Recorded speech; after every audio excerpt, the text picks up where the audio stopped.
মহাজন এই লোকটা 5টা রুটি 2টা ডিম। আপনার 110টি হয়েছে, 110টি দেন। 110টি হয়েছে, আমার কাছে তো টিয়া নাই। টিয়া নাই মানে? আপনি কি মজা করতেছেন? নাস্তা খাইছেন, বিল দেন। সত্যি আমার কাছে টিয়া নাই। আরে আজব লোক তো, টিয়া যেহেতু নাই ওই তা আপনি হোটেলে খাইতেছেন গেল্লিগা। অনেক খিদা লাগছে যে, এই কারণে।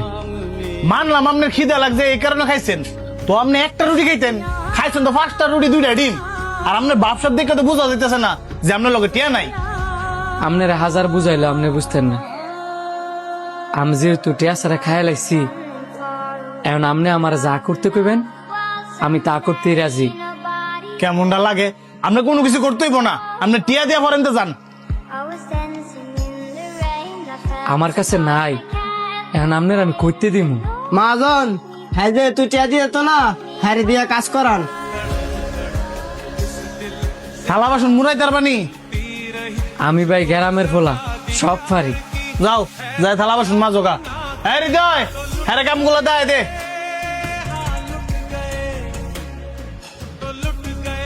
বাপ সব দূরে ঘুরে ফকট টিয়ারায় না, উঠতে যায় এসব।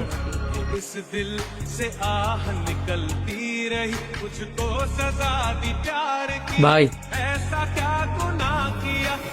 রাত তো হইল, এখন কি আমি যাইতে পারি? আপনি সকাল থেকে অন পর্যন্ত এনে আছেন? জি ভাই,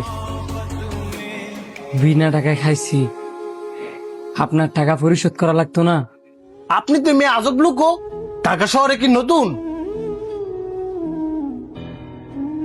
জি ভাই নতুন।